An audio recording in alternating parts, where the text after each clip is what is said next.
¿Qué tal? Buenas tardes. ¿Qué tal, Silvana? Buenas tardes, mucho gusto. Es un honor, la verdad, estar aquí y compartir, sobre todo en este espacio que es de construcción. Para comenzar, voy a hacer una breve presentación.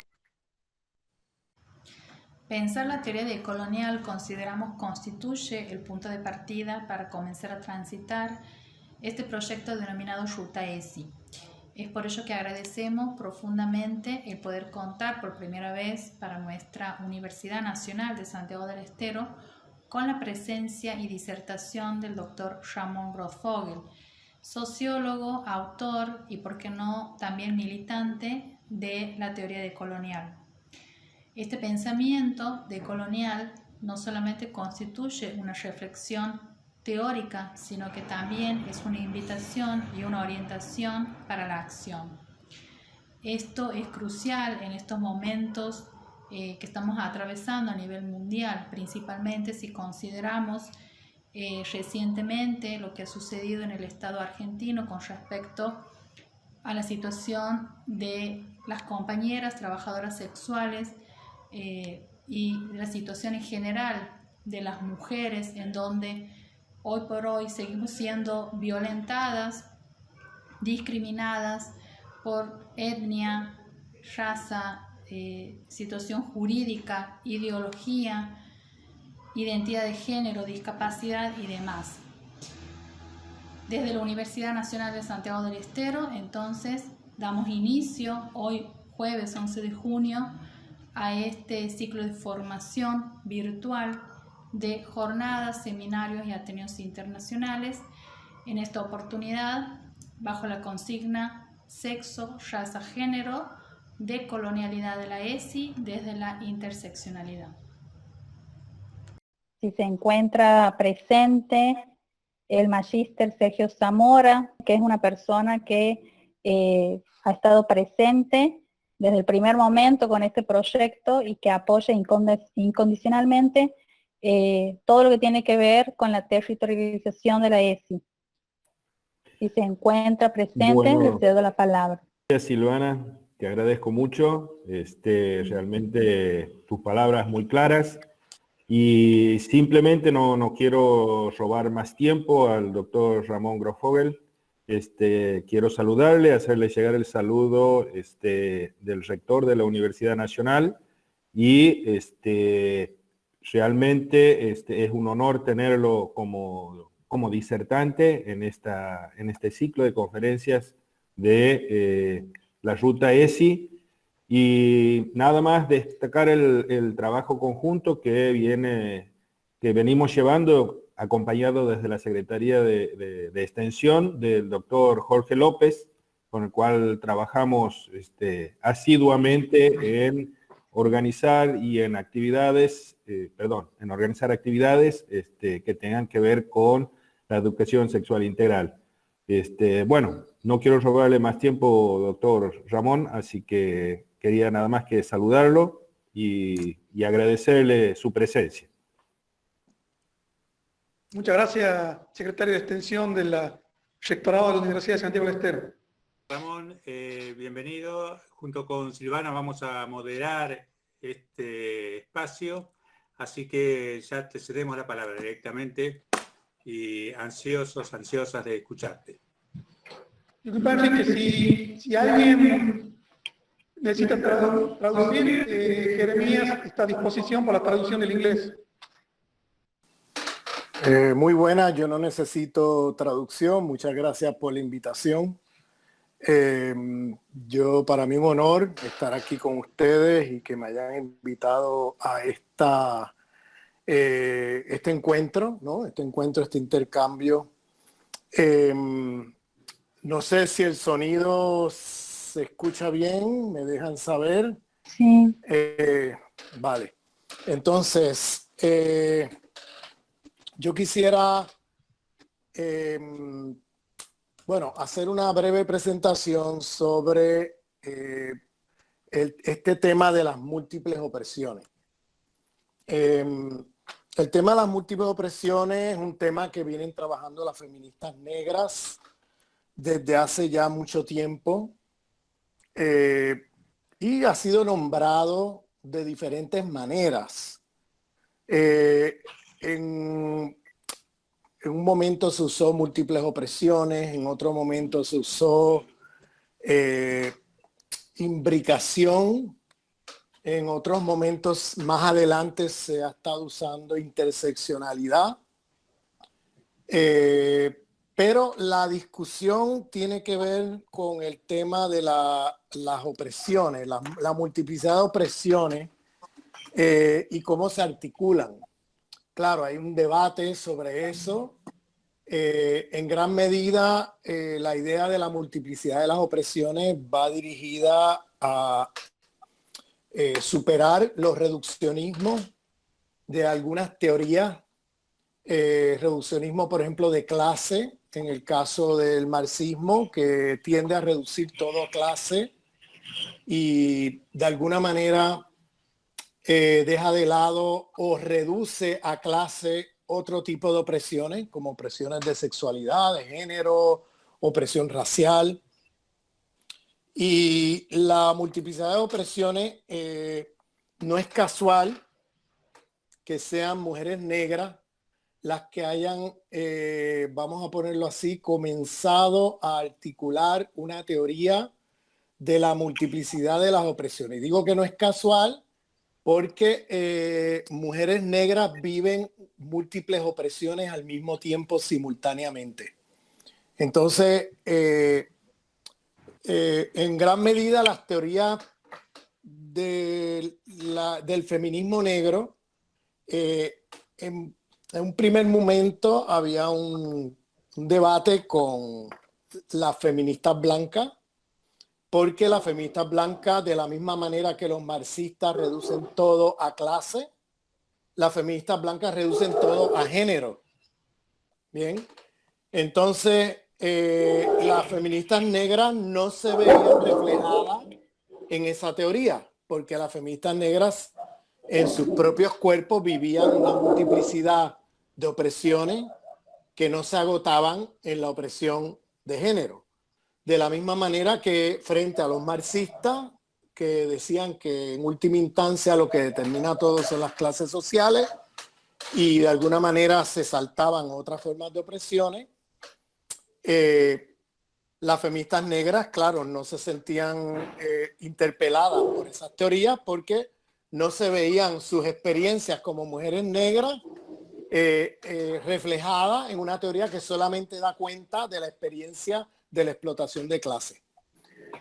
Por otro lado, las feministas negras enfrentaban también las teorías de liberación de los hombres negros en sus comunidades que enfatizaban fundamentalmente el tema racial.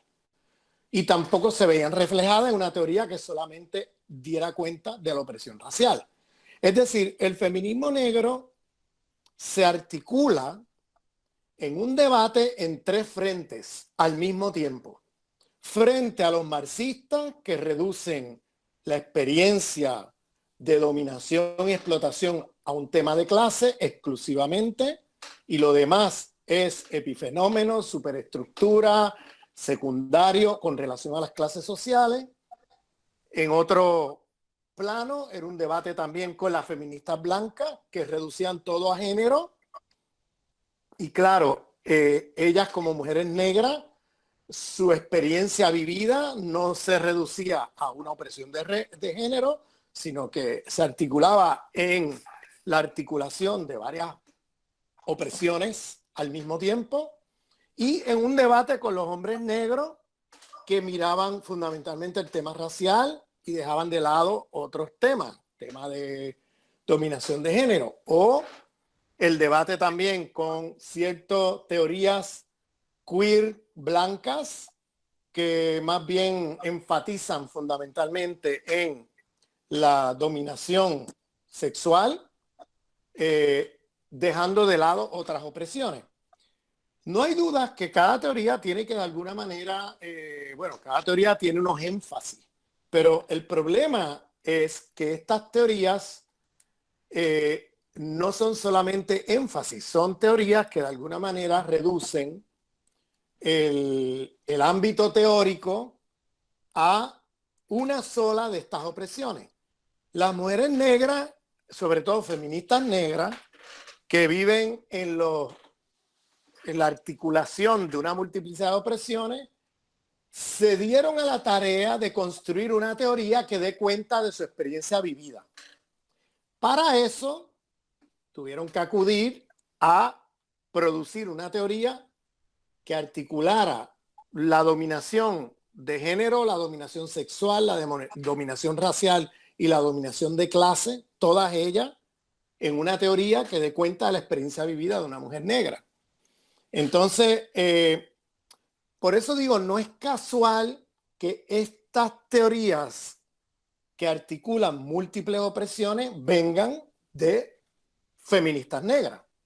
Digo que no es casual, no porque haya algo esencialmente esencialista, que por ser mujer negra pues ya tenías que haber desarrollado tal o cual teoría.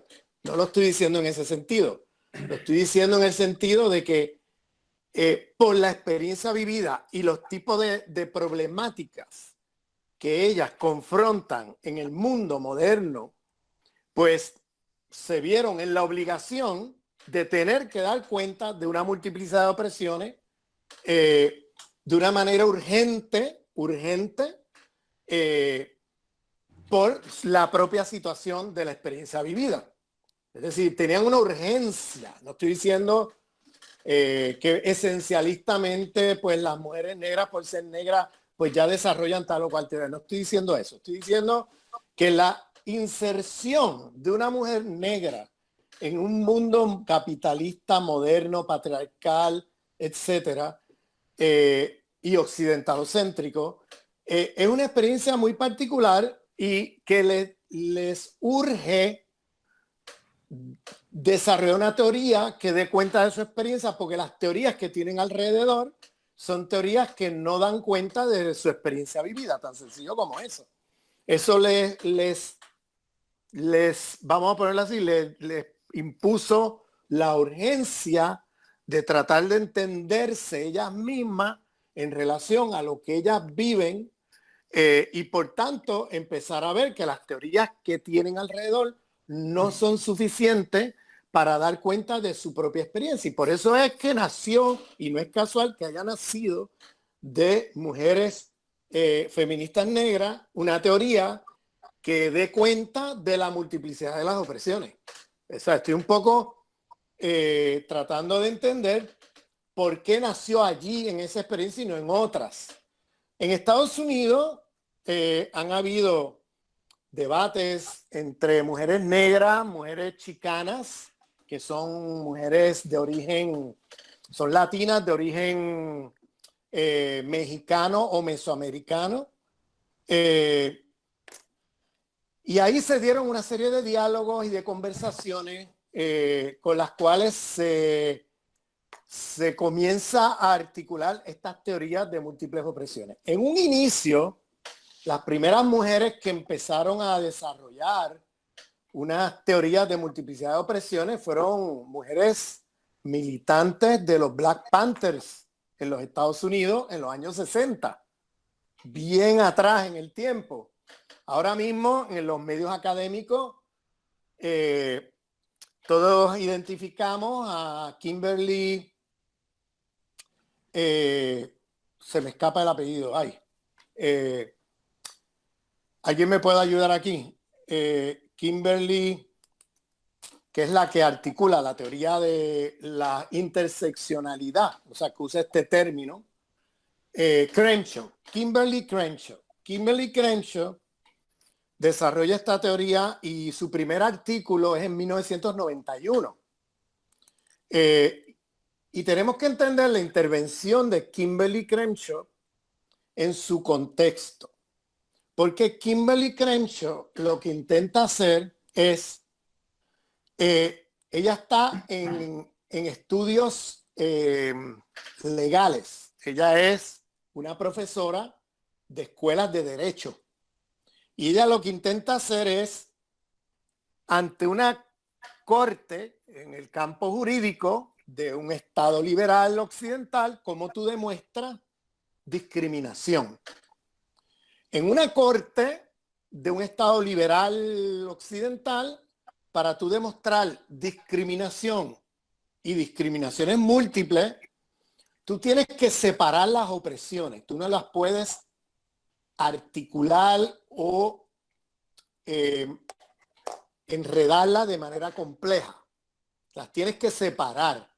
Porque en una corte, en un Estado jurídico occidental, moderno, liberal, para tú dar cuenta de opresiones, tú tienes que de alguna manera separarlas y demostrar que aquí está la opresión de género, acá está la opresión racial y allá está la opresión de clase y por allá está la de sexualidad. Y tienes que dar cuenta de cada una separadamente.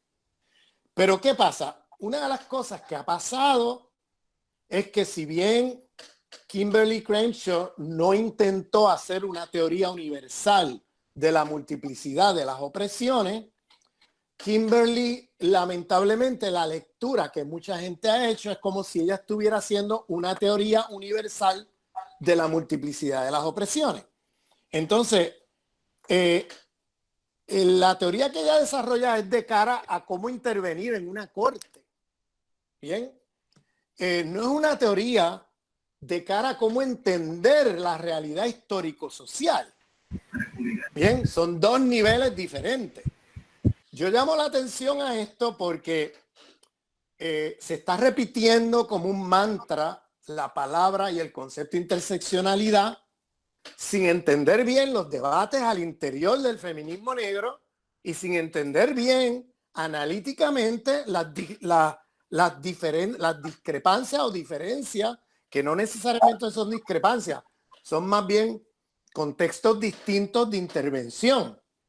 El caso de Kimberly es que Kimberly hace una teoría pensando en cómo intervenir en una corte para dar cuenta de las opresiones múltiples que viven mujeres negras. Y claro, para hacer eso tiene que separar las opresiones, no las puede articular, no las puede imbricar, porque en una corte de derecho no es aceptable si tú las imbricas. Entonces, esa teoría que ella desarrolla, lamentablemente, ha sido apropiada por cierto feminismo occidental como la teoría de la interseccionalidad y como una teoría que va a dar cuenta de la multiplicidad de opresiones, separando las opresiones una de otra para hacer análisis social, cuando la teoría de Crenshaw no iba dirigida a eso, pero se está siendo apropiada de una manera problemática, como voy a explicar a continuación. Las teorías previas a Crenshaw eran las teorías, por ejemplo, había un colectivo de mujeres negras que a principio, una de las líderes, Barbara Smith, que a principios de los años 80 articulaba en inglés el concepto de interlocking para hablar de la multiplicidad de opresiones. ¿Qué quiere decir interlocking? Que están entretejidas, que están, que las opresiones no están separadas una de la otra, que no es que tú, no es que la opresión, la explotación de clase está en esta esquina y en aquella esquina está la opresión racial y en aquella otra está la de género, sino que en un mismo cuerpo tú puedes tener la articulación de una multiplicidad de opresiones de manera enredada entre ellas, de manera imbricada entre ellas. Desde el punto de vista de análisis histórico-social, esas teorías son mucho más potentes, pero son menos visibles en los debates sobre multiplicidad de opresiones. Y son menos visibles porque de alguna manera la teoría de Crenshaw, que iba dirigida a intervenir en una corte, fue apropiada por cierta izquierda occidentalizada que le era más digerible hablar de múltiples opresiones separándolas una de otra. le era menos digerible si tú las articulas y las imbricas. ¿Por qué digo que les es más digerible separar las opresiones en los análisis sociales? Porque si tú separas la opresión de género, de clase, de raza, de sexualidad, como si estuvieran autonomizadas una de la otra, pues lo que ocurría es que entonces el feminismo blanco, por ejemplo, en la categoría de género, le decía a la mujer negra, ¿lo ves? Yo vivo opresión de género igual que tú. Y ahí estamos en el mismo barco. Bien. Los marxistas venían y decían, bueno, yo vivo opresión, yo soy un proletario, vivo opresión de clase, igual que un proletario, una proletaria negra, y bueno, obreros, proletarios del mundo unidos, ¿no? Al tú separar las opresiones de esa manera, estás aplanando de una manera, a mi entender, muy problemática, estas opresiones.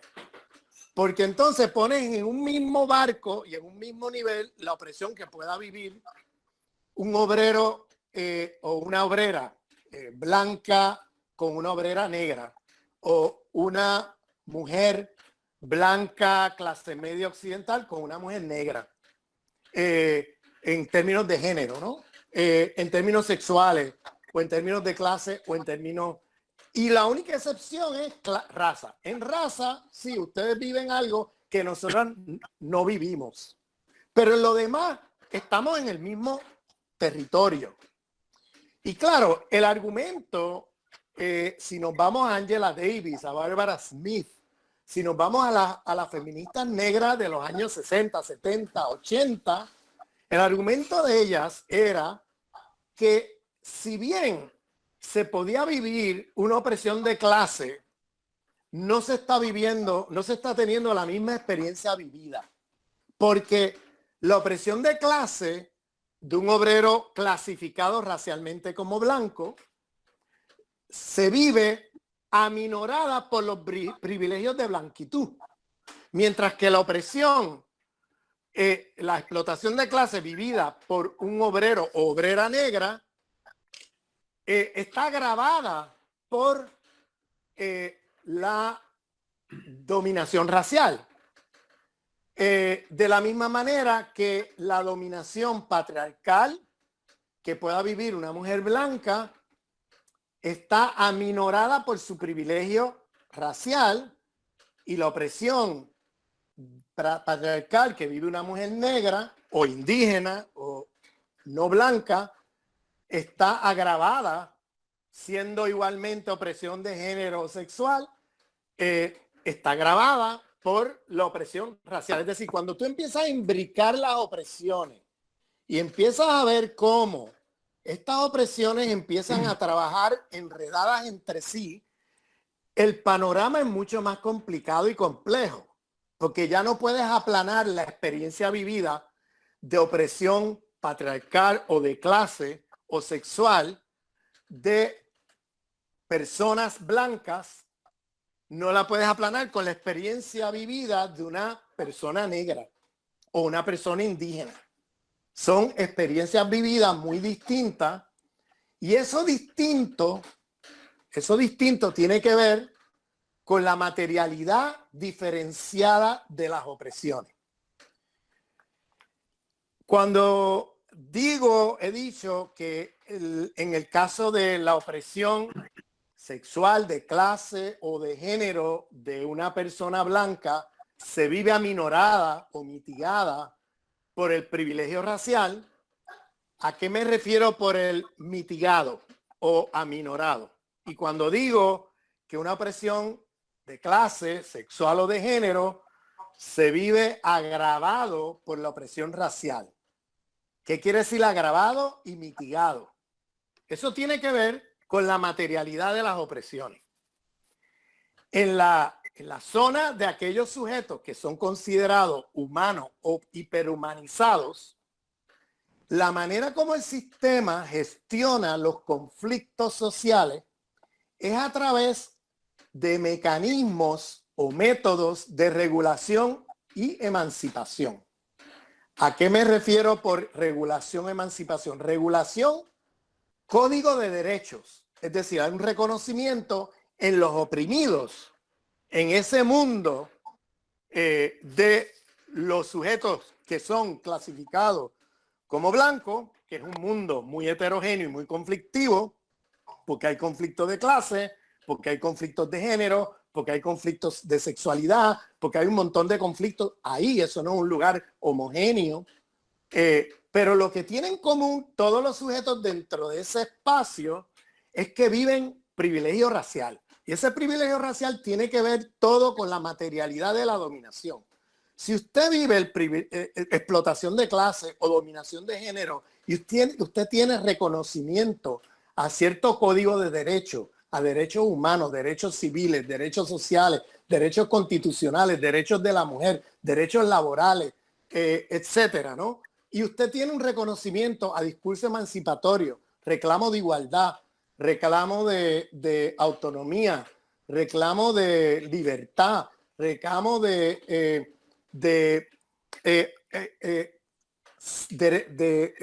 ciudadanía, ¿no? De derechos ciudadanos.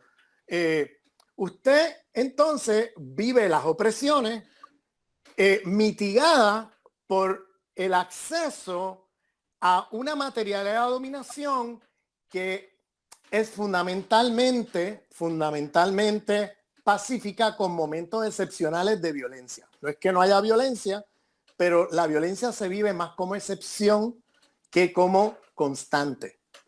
En el caso de los sujetos debajo de la línea del humano, es decir, aquellos que son racialmente inferiorizados, aquellos que son deshumanizados como seres humanos, que son deshumanizados, que son lanzados a la clasificación de ser no humanos o subhumanos, frente a ese mundo blanco, donde tienes una hiperhumanización exagerada de los sujetos. En ese mundo de los deshumanizados, el sistema usa como materialidad de la dominación la violencia y el despojo como constante, con momentos excepcionales de paz. Esto establece una diferencia cualitativa en la experiencia vivida de la opresión de género, de la opresión sexual y de la explotación de clase. Porque si usted, encima de estar oprimido por alguna de esos ejes de clase, género, sexualidad, si encima de eso usted vive opresión racial, a usted se le va a clasificar en un lugar donde los métodos que usa el sistema son fundamentalmente métodos de desposesión, de despojo y métodos violentos para gestionar conflictos. Eso establece una gran diferencia en cómo se vive, por ejemplo, la explotación de clase. La explotación de clase, si usted la vive con códigos de derecho, si usted la vive con privilegio de blanquitud, usted va a tener, por ejemplo, salarios más altos que lo que va a tener aquellos obreros clasificados como no humanos o subhumanos, debajo de la línea del humano. Usted va a tener mejores condiciones de trabajo. Usted va a tener acceso a leyes laborales, a ciertos códigos de derecho que en el otro lado de la línea no son reconocidos. Y no son reconocidos porque el sistema va a usar frente a esas poblaciones métodos de violencia y despojo como constante, no como excepción. Entonces, llamo la atención a esta diferencia en la materialidad de la dominación para que entendamos por qué la teoría de la interseccionalidad, entendida como Crenshaw la desarrolla para intervenir en tribunales frente a las cortes, no nos sirve como teoría para entender lo que pasa en el mundo histórico-social real. Porque en el mundo histórico-social las opresiones no se separan como se hace en una corte para demostrar discriminación. En el mundo real, usted es al mismo tiempo una mujer, una obrera, indígena o negra, etcétera. Usted vive todo eso al mismo tiempo y el tema es que el sistema usa métodos de dominación diferenciados dependiendo de en qué lado de la zona de la línea del humano usted está clasificado o clasificada. Por eso las teorías del feminismo negro tempranas, como Barbara Smith o como Angela Davis o otras, fíjense, o la misma Patricia Hill Collins, que hablaba de una matriz de dominación, estos son conceptos muy distintos a la interseccionalidad, porque la interseccionalidad lo que hace es que los separa las opresiones y al separarlas aplana lo que está pasando en la dominación de género sexual o de clase. Pone como si estuviera en un mismo barco un obrero negro con un obrero blanco, una mujer negra que una mujer blanca, un queer negro o un queer blanca. O sea, todo eso plantea una jerarquización muy distinta y una experiencia vivida de la dominación del mundo moderno, capitalista, patriarcal occidental, también muy distinto. Entonces,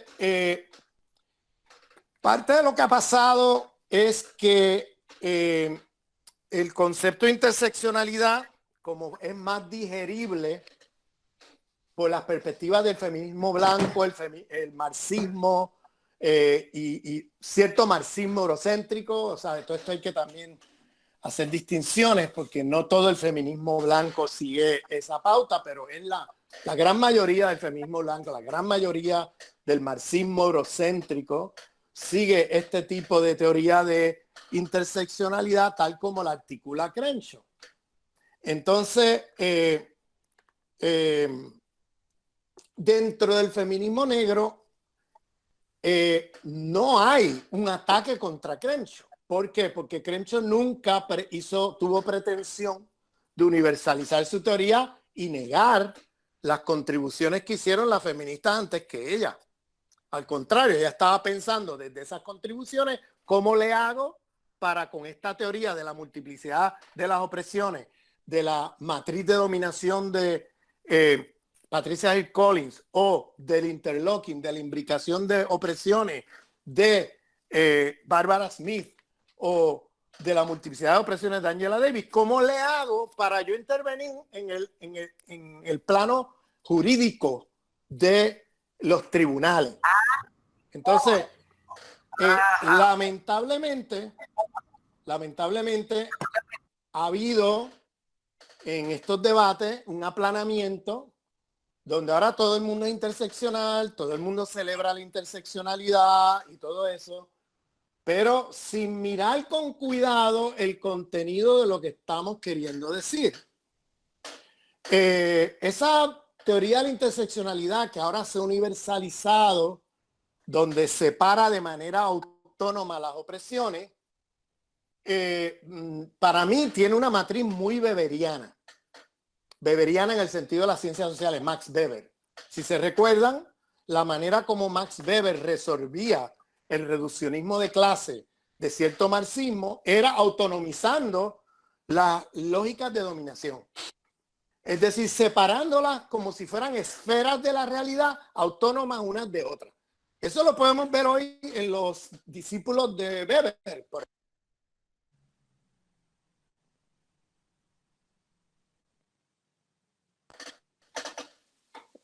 ¿Me escuchan? Sí, que mantienen estas opresiones separadas y autonomizadas unas de otras. Y eso es muy problemático porque en la realidad, si usted quiere hacer un proyecto político que resuelva esas problemáticas, usted no puede saltarse la diferenciación de la experiencia vivida de opresión de clase o patriarcal o opresión sexual, género, etcétera, que se vive en un lado de la línea del humano, en el lado de los superiores o en el lado de los inferiores. Usted tiene que imbricar esto para poder ser riguroso en la manera como estas experiencias se viven. De lo contrario, entonces usted se convierte en lo que yo llamo un colonizador desde la izquierda. Porque entonces lo que va a ocurrir es que desde esos paradigmas eurocéntricos, que son teorías desarrolladas desde la experiencia histórico-social de un oprimido o una oprimida en la zona de los clasificados como superiores, de ahí se desarrollan conceptos y teorías para dar cuenta de esas opresiones, pero el problema es cuando esas teorías se conciben como si fueran teorías universales que van a agotar la explicación de las opresiones en todos lados del mundo y en todas las zonas. Es decir, si yo ahora agarro la teoría que se hizo para entender la opresión de clase en el mundo blanco occidental, ¿no? Y lo extrapolo ahora como teoría para yo entender la opresión de clase en el mundo, vamos a poner afro, o el mundo africano, el mundo caribeño, o el mundo indígena en las Américas, estoy agarrando una teoría que se construyó al calor de la opresión de clase, de la experiencia histórico-social de opresión de clase, en un lugar donde se vive la opresión de clase con ciertos privilegios, y estoy extrapolándolo a otra zona donde la opresión de clase se vive de una manera muy distinta. Y para eso, para yo entender la opresión de clase en el otro lado, yo necesito teorías que hayan pensado la experiencia histórico-social de un oprimido en esa zona de los sujetos inferiorizados racialmente. Lo mismo pasa con los feminismos. Por eso es que el feminismo blanco, que dio cuenta de la opresión de una mujer blanca arriba de la línea del humano, esas teorías no daban cuenta de la experiencia vivida de la opresión de mujeres debajo de la línea del humano, en las zonas clasificadas como racialmente inferiores. Entonces, por eso surge feminismo indígena, feminismo negro, feminismo islámico. Por eso surge una diversidad de feminismo, porque el feminismo hegemónico blanco no da cuenta de la experiencia vivida de esas mujeres y por tanto surge una heterogeneidad de feminismos en plural, porque la teoría blanca occidental del feminismo no agota la explicación de la dominación que viven y sufren mujeres en la zona debajo de la línea del humano que Fanon llamaba la zona del no ser. Bien, no ser no porque no tengan ser, sino porque en este sistema son clasificados como si no lo tuvieran, como si fueran no humanos o subhumanos.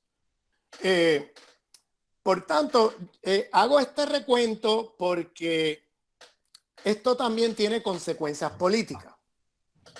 Una de las consecuencias políticas que yo veo con esta teoría de la interseccionalidad, es decir, la apropiación ingenua de la teoría de la interseccionalidad, que ahora está siendo movilizada de la manera como describí, un poco bastante weberiana, separando las opresiones, es que entramos, yo le llamo a esa teoría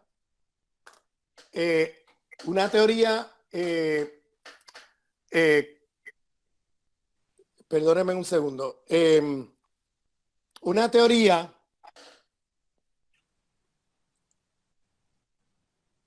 un arma de destrucción masiva de movimientos sociales. ¿Por qué?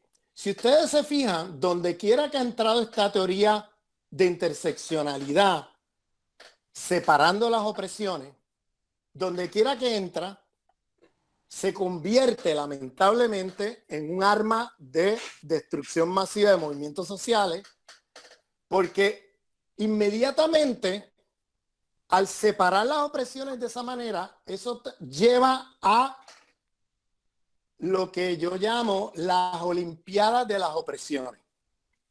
Me explico. Yo me muevo por diferentes lugares del mundo y estoy viendo esto pasando en muchos lugares. Tú tienes movimientos sociales muy potentes y de momento se convierte la teoría de la multiplicidad de las opresiones en una olimpiada de opresiones. ¿A qué me refiero? Yo tengo 4 opresiones, tú tienes una o tú tienes 2, yo estoy más autorizado que tú a hablar. Tú no estás tan autorizado como yo, porque tú vives 1 o 2 opresiones.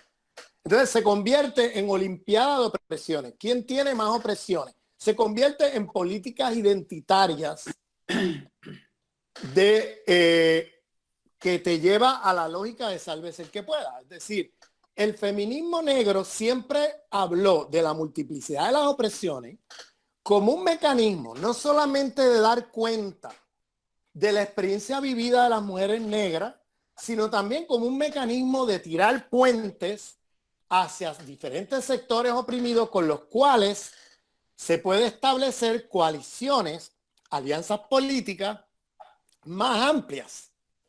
En cambio, la teoría de la interseccionalidad, esta versión que estoy criticando, se ha convertido en un arma de destrucción masiva en la medida en que se ha convertido en una especie de olimpiada de opresiones a partir de identidades. Yo soy proletaria, yo soy negra, yo soy lesbiana y soy mujer, y por tanto yo tengo más derecho que tú a decir o hacer o no sé qué. Entonces se convierte como una competencia egocéntrica, una competencia de egos, donde empiezan uno a pelearse con otro, y cuando tú vienes a ver un movimiento social potente que estaba luchando frente a una situación de urgencia, se implosiona en 20 pedazos en un segundo, porque entra esta teoría de interseccionalidad separando opresiones, estableciendo identidades fuertes sobre cada una y transformando lo que es la teoría de la multiplicidad de opresiones del feminismo negro en una especie de competencia egocéntrica entre quién tiene más opresión y quién tiene menos.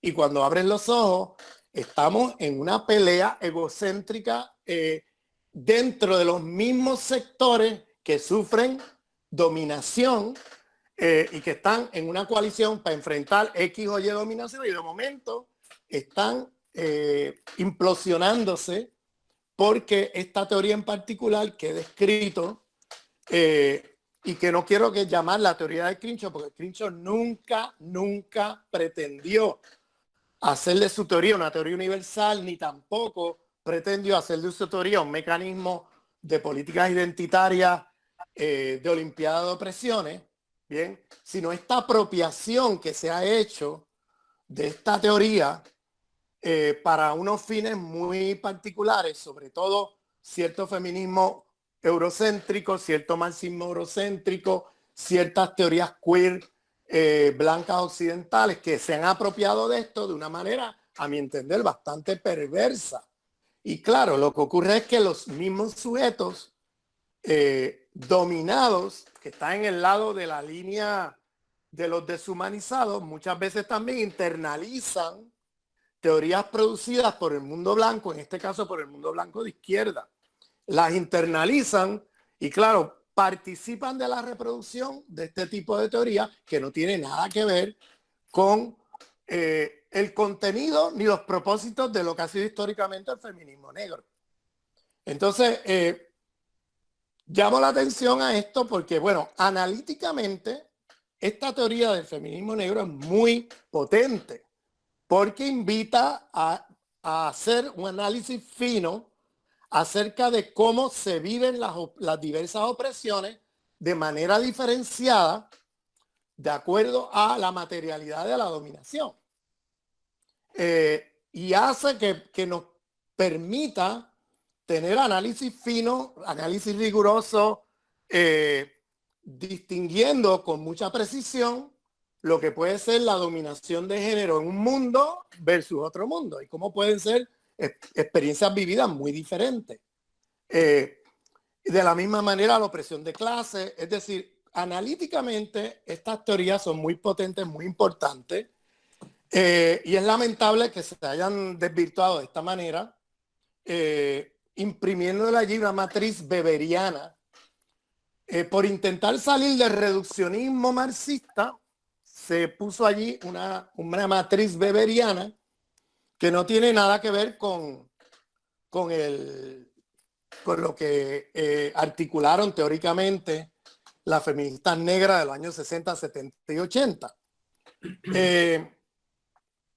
Y por otro lado, es también una teoría muy potente de cara a cómo construir movimientos políticos de alianzas políticas amplias entre muchos sectores oprimidos.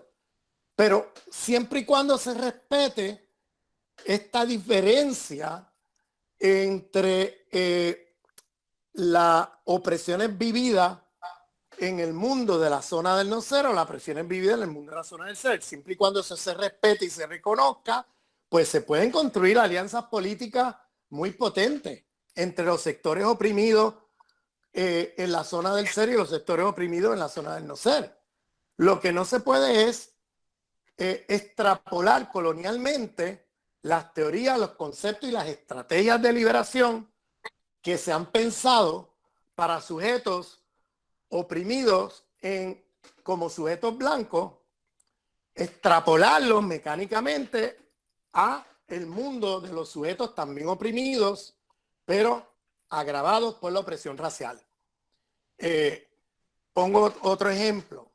Observen cómo el antiesencialismo radical que viene de las teorías postestructuralistas, por ejemplo, ha sido muy útil como teoría para, de alguna manera, descolonizar esas identidades hiperinfladas, hiperhumanizadas del mundo blanco occidental.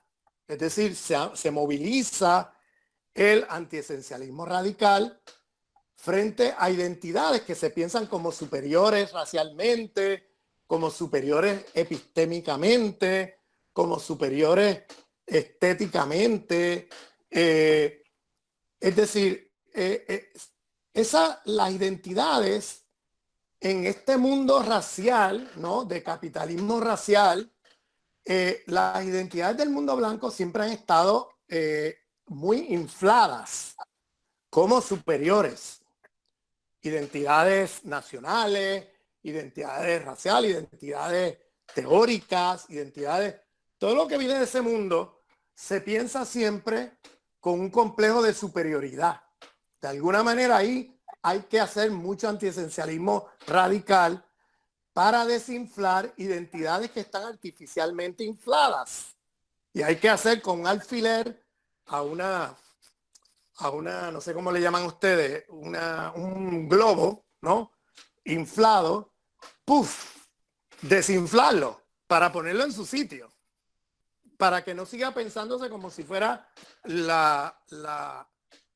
el último limonada en el desierto, sino que empiecen a ponerse en su sitio. Pero ¿qué pasa cuando extrapolamos ese método de liberación como el antiesencialismo radical como mecanismo de liberación en el mundo de los sujetos que históricamente han estado inferiorizados racialmente por siglos? En ese mundo, tanto psíquicamente como identitariamente, tu cultura, tu manera de ser y estar en el mundo, tu forma de pensar, tu forma de rezar, tu forma de actuar en el mundo, se considera siempre inferior frente a las otras.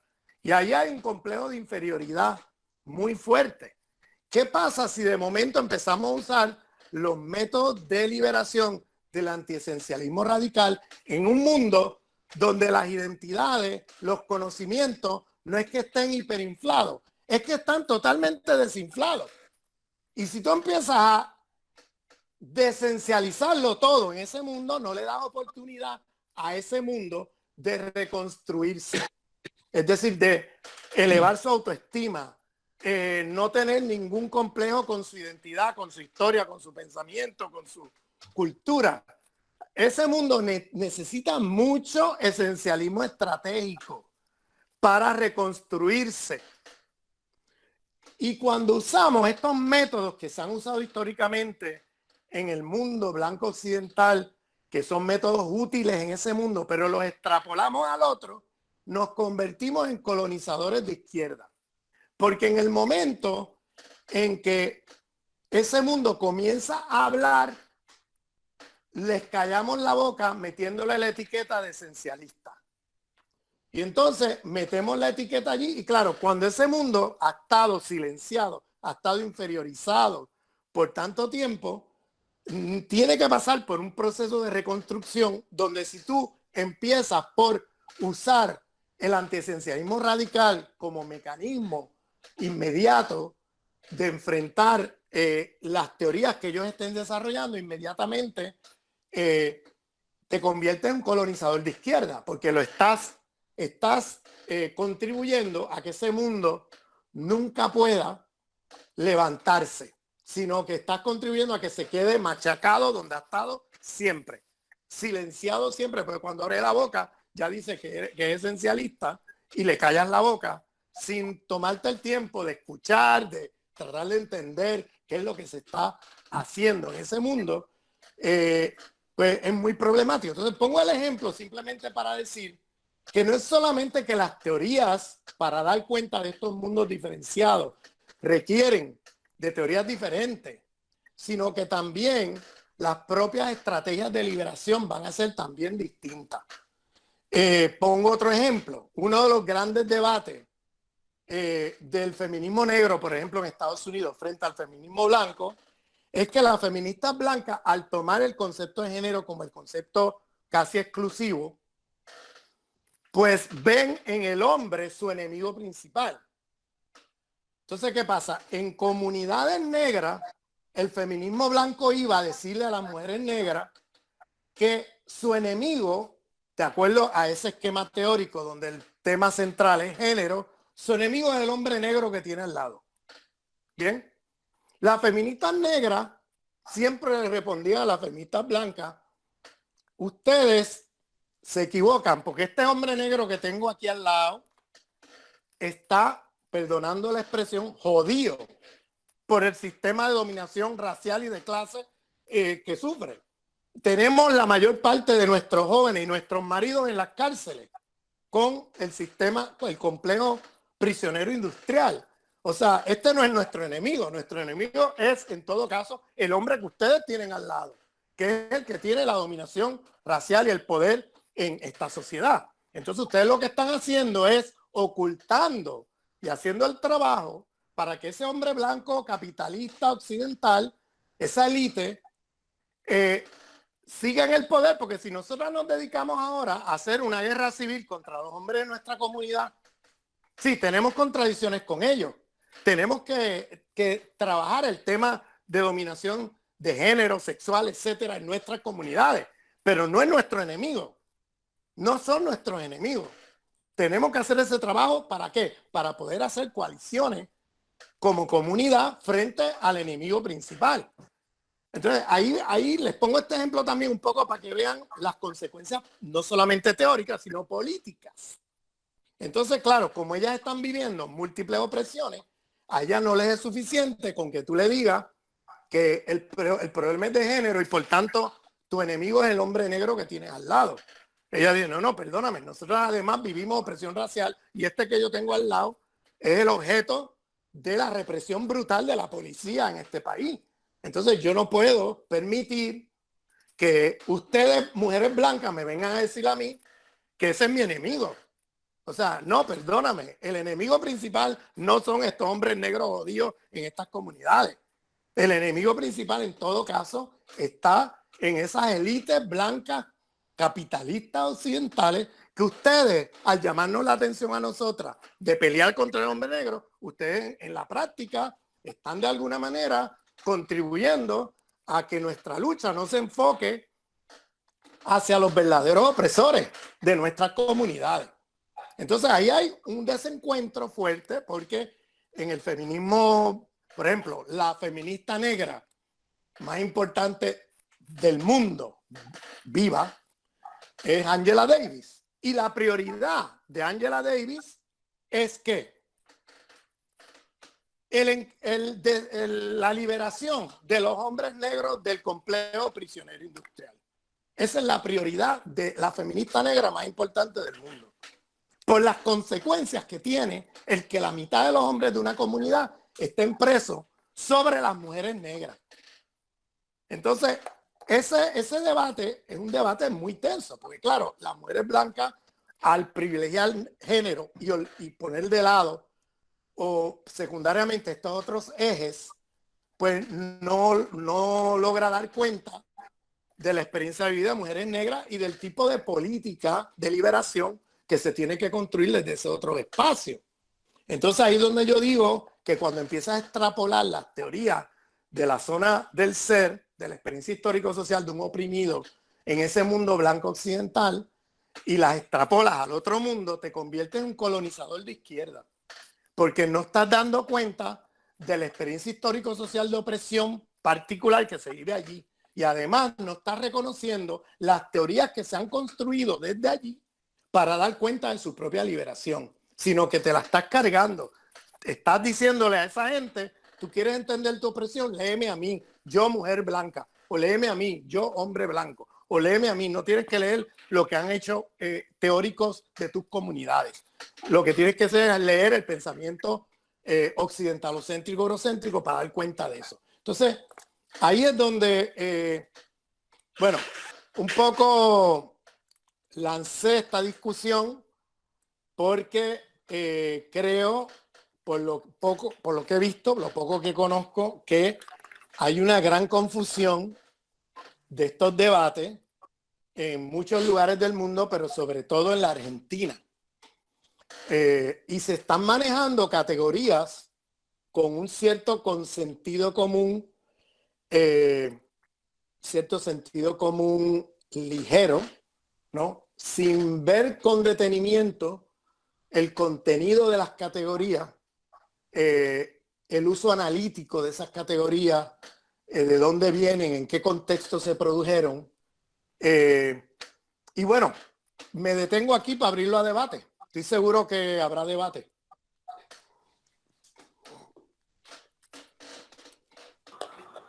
Ramón, yo me quería consultar cuál es la perspectiva de la teoría de la intersectorialidad en la filosofía de la liberación. Yo creo que la filosofía de liberación, vamos a ponerlo así, está en un proceso de reconstrucción de sus orígenes en los años 60, donde la figura central, si se recuerdan, era el tema de los pobres, el tema de clase. Y aunque Enrique Dussel lanzó algunas cosas ya en la época con respecto a otras opresiones, realmente no es hasta hace muy poco que tenemos teorizaciones dentro de la filosofía de liberación que empiezan a dar cuenta de esta multiplicidad de opresiones. De hecho, Enrique Dussel reescribió su libro, aquel libro que sacó en los 60 o en los 70 de así una erótica latinoamericana, no sé qué. Él reescribió todo eso y lo volvió a publicar. Hay una edición venezolana donde él se autocritica. Él hace una autocrítica, porque en aquel momento era un libro muy homófobo.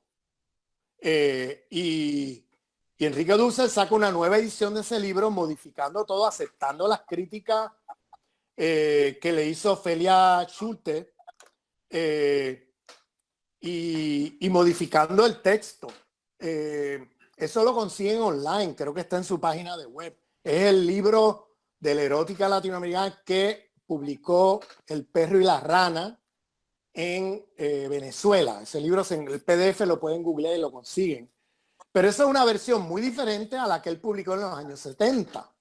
Entonces, y digo, es admirable que un pensador de la edad y de la trayectoria de Dussel tenga la capacidad de a los 80 y pico de años revisar, hacer revisiones, ser autocrítico con su propia teoría.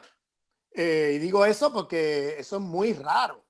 Yo que me muevo también en ese mundo académico, yo te digo, yo me encuentro con personajes que que ya a esa edad, bueno, no hay quien los haga repensar nada.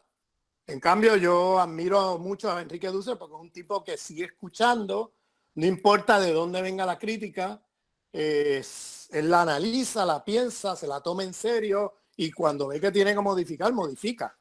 Entonces, y claro, hay una nueva generación de personas en la filosofía de la liberación que están haciendo trabajo en esta dirección, de traer la multiplicidad de opresiones. Bien, si es a eso a lo que te refieres por interseccionalidad, ¿no? Si es a la multiplicidad de opresiones. Claro.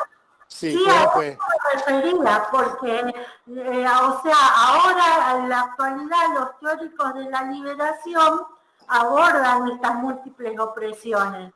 Entonces, yo lo que me quería consultar es cómo podíamos extrapolar, porque aquí en este momento nos tomamos la perspectiva del pensamiento latinoamericano, cómo podríamos extrapolar ese pensamiento de las múltiples opresiones con la teoría de la, digamos, que usted nombró, de la interseccionalidad, ¿no? Para pensar esto de las múltiples opresiones y cómo operar en la práctica, digamos, desde el pensamiento latinoamericano, a eso me refiero. Sí, en ese sentido, si te recuerdas, en la teoría de Dussel, él habla de la exterioridad. Y Dussel siempre, y eso hay que reconocérselo, siempre hablaba en la exterioridad. Él siempre ponía allí a las mujeres, siempre ponía allí al mundo indígena. Él siempre ponía allí, es decir, desde esa exterioridad, él plantea que se produce, o la alteridad, se produce una racionalidad crítica de la racionalidad del sistema, ¿no? De la totalidad. Entonces, él siempre ponía allí esa multiplicidad de racionalidades que se produce desde el concepto de exterioridad. Exterioridad, recordemos, es un concepto filosófico para hablar de condición de posibilidad.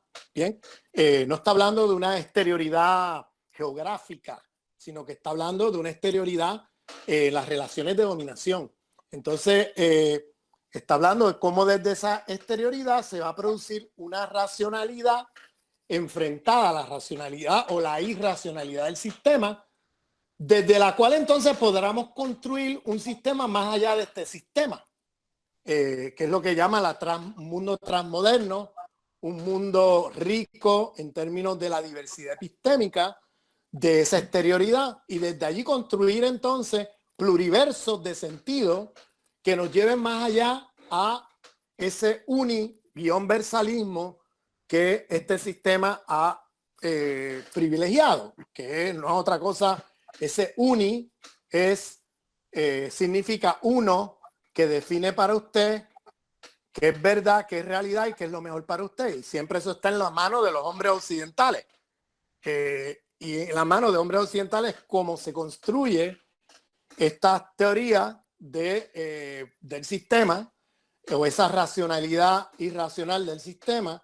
Y lo que él dice es que desde la exterioridad, y hay que reconocerlo, él ya lo reconocía desde sus primeros trabajos en los años 70 de la filosofía de liberación, él reconocía la presencia del mundo indígena, del mundo de las mujeres, etcétera. Él donde tenía dificultad era el tema de la sexualidad. Y ahí ha hecho una gran revisión de eso, de cómo él lo pensaba en los años 70, como lo piensa ahora. Y eso es importante reconocerlo. Yo creo que ahora hay una nueva generación de filósofos de liberación en América Latina que se están tomando en serio estos temas, cómo hacer filosofía de liberación desde la multiplicidad de opresiones y no solamente desde la categoría del pobre o la categoría del oprimido de clase, sino también oprimido de género, sexualidad, raza, etc. Gracias.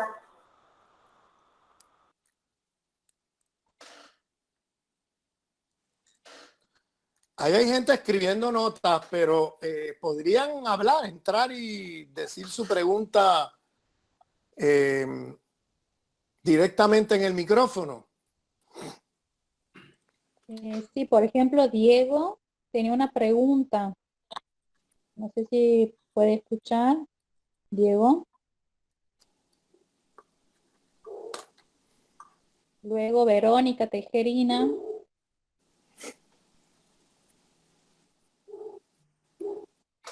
Sí, intervengan. Verónica.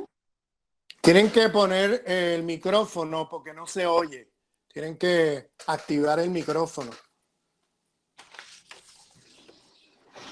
Hola, sí, ¿se me escuchan? Ahora sí. Muy bien. Buenas tardes a todos. Sí, yo más que una pregunta me parecía que había planteado dos cuestiones.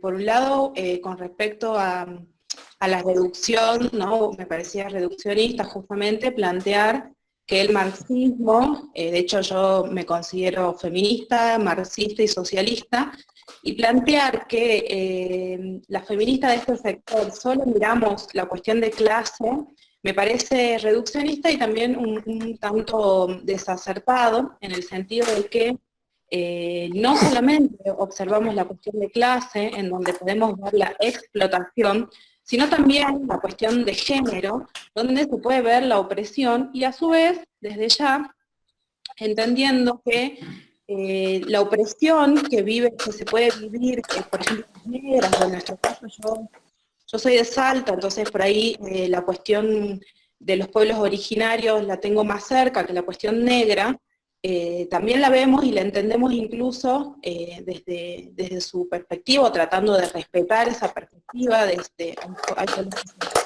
que luchan por su autodeterminación, eso también lo considera el marxismo, y me parecía importante poder plantearlo para que no quede como una cuestión de que los marxistas o las marxistas solamente vemos la cuestión de clases. Eso no es así, podemos ver que consideramos otros factores como el género, como la raza también, que aunque no me gusta a mí hablar de raza, ¿no? Pero sí los orígenes o esa cuestión. Y por otro lado, como para cerrar, también pensar que hay un feminismo blanco y que ese feminismo blanco es homogéneo, también me parece que me parecía importante aclararlo porque dentro del feminismo hay diferentes posiciones y dentro de esas posiciones hay multiplicidad de orígenes y de clase también, ¿no? Porque el feminismo tiene la particularidad de ser heteroclasista, entonces me parecía que plantear solo que el feminismo blanco tiene una mirada y el feminismo negro otra, me parece que es incluso más complejo de lo que planteaba Ramón, que planteaba la complejidad de cómo se imbrincan las diferentes opresiones. Creo que es bastante más complejo si pensamos que dentro del feminismo ha habido olas que han ido avanzando, han ido planteando diferentes cuestiones, incluso si pensamos que, por ejemplo, Estados Unidos Hoy los negros, las negras están en las calles luchando contra el racismo, pero también hay una gran cantidad de juventud blanca que está acompañando estas peleas, pero que aparte no solamente las peleas las acompaña simplemente, sino que lo que se viene expresando en las calles cuando uno los escucha, cuando uno ve los carteles, es que también para esa juventud blanca no hay mucha perspectiva de futuro. Este sistema demostró que ya no puede ofrecer absolutamente nada. Están completamente precarizados, con trabajos cada vez más basura. La juventud blanca, negra, latina, en Estados Unidos y en el mundo, viene viendo que va a vivir peor que sus padres, eso no modifica. Entonces, en las calles se ve la conjugación de incluso las mujeres, ¿no? Siempre en la primera línea de estas peleas. El movimiento Black Lives Matter inicia con Obama, ¿no? Con todo un movimiento de mujeres negras principalmente, cuestionando a un presidente afro que había llegado con mucha, donde había habido mucha, no perspectiva, sino mucha, bueno, no me sale la palabra, pero había desde el movimiento, los negros, mucha confianza, ¿no?, en que la cuestión racial se iba a solucionar, y eso no fue así, y fue incluso el mismo movimiento negro quien empezó a cuestionarlo. Entonces, yo no tenía una pregunta específica, pero sí me parecía importante poder plantear esto, como, nada, poder plantearlo y intentando que sea un aporte. Bien, Verónica, no sé si alcanzaste a escuchar cuando dije que no todo feminismo blanco y no todo marxismo cae en eso, ¿bien? Pero hay un marxismo eurocéntrico y hay un feminismo blanco hegemónico que sí cae en eso, ¿bien? En la caracterización que estoy haciendo. Yo personalmente no tengo problema en definirme como un marxista decolonial. Mírate el número 28 de Tabula Rasa, la revista Tabula Rasa, que la puedes conseguir online y descargar los artículos. Yo coordiné un número especial de marxismos negros. O sea, yo me identifico mucho con el marxismo descolonial, el marxismo crítico de ese marxismo del siglo XX eurocentrado, ¿bien? Ese marxismo reduccionista de clase, ese marxismo que cuando miraba la opresión de las mujeres siempre lo reducía a clase y no daba cuenta de la opresión de género en sus propios términos, ¿bien? Yo estoy haciendo una crítica al marxismo eurocéntrico. Yo sé que hay diversos marxismos negros, marxismos latinoamericanos, hay diversos marxismos que no comparten la visión del marxismo eurocéntrico. Pero el marxismo eurocéntrico es el marxismo hegemónico, lamentablemente. ¿Bien? Ese es el marxismo que se ha globalizado, que circula por el mundo. Y bueno, yo me alegro que tú seas una marxista que no haces eso. Yo me alegro mucho. Y de hecho, he dicho muchas veces que hay diversos marxismos. Yo mismo tengo ese número 28 Tabla Rasa, dedicado a marxismos negros. Es decir, no hay un solo marxismo, hay muchos marxismos, por supuesto, pero ese pero es importante porque el marxismo hegemónico, el marxismo que se globaliza, el marxismo que se maneja en las academias y sitios así, es mucho de ese marxismo eurocéntrico. E incluso en la propia izquierda, ya no en la academia, en los movimientos políticos, se maneja en muchos lugares un marxismo eurocéntrico, aunque estés en África o en América Latina. Porque lo que te hace eurocéntrico no es tu color de piel, es la matriz epistémica desde la cual estás pensando. Es decir, de eso es que estamos hablando. Entonces, hay una izquierda occidentalizada que se maneja con un marxismo eurocéntrico en muchas partes del mundo. No solamente en Europa o Estados Unidos, en África, América Latina o Asia. De la misma manera que también hay feministas blancas que son minoritarias en el feminismo blanco, que da cuenta de la multiplicidad de opresiones de una manera compleja, no de la manera interseccional que he criticado, de una manera imbricada. Hay muy pocas que hacen eso, pero existen, claro que sí. Pero vamos a hablar de los feminismos. El feminismo de la diferencia. Vamos a ir uno por uno, ¿vale? Ya que me estás cuestionando lo que estoy diciendo. Quiero aprovechar tu comentario para irme a especificar, a profundizar más en esto. El feminismo de la diferencia, que es el feminismo postestructuralista, el feminismo parisino, ¿no? Ese feminismo, ese feminismo de la diferencia, su límite fue que una mujer musulmana. Hasta ahí llegó el feminismo de la diferencia. De ahí en adelante se hizo un feminismo asimilacionista, patriarcal, que tomó el lado del Estado capitalista patriarcal francés contra las mujeres musulmanas. ¿Y qué hicieron? Apoyaron la ley del velo del Estado francés contra las mujeres musulmanas. O sea, estamos hablando de un feminismo eurocéntrico, imperialista, que bueno, se convierte en parte del problema y no parte de la solución. ¿Por qué esas mujeres terminaron como terminaron? Es decir, Julia Kristeva, Irigaray, Helen Sisú, o sea, nos vamos por la lista y muy pocas tomaron distancia de la política del Estado patriarcal y capitalista francés. Bien. Y digo esto porque el feminismo de la diferencia colapsó cuando cuando se enfrentaron a una mujer musulmana en los barrios de París. Ahí colapsó el feminismo de la diferencia. Léanse el libro de Julia Butella, que está publicado, traducido por ACAL, la portavoz de los indígenas de la República. En la editorial ACAL está su libro que se titula Los blancos, los judíos y nosotros hacia una política del amor revolucionario.